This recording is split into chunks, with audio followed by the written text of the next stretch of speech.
कौमी असम्बली का इजलास हुकूमत का सिर से 4 मुख्तलिफ बिल मंजूर कराने में कामयाब हो गई।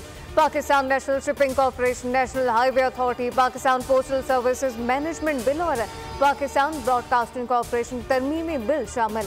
अपोजिशन अरकान का शदीद एहतजाज, स्पीकर डाइस का घेराव कर लिया। काले कवानीन नामंजूर, जाली हुकूमत नामंजूर के नारे लगाए, बिल्स की कॉपियां फाड़ दी।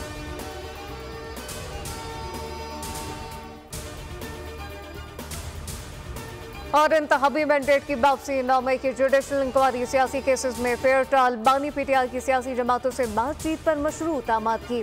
तहरीक इंसाफ, मुस्लिम लीग नून और पीपल्स पार्टी समेत तमाम सियासी जमातों से मुज़ाकरात के लिए तैयार।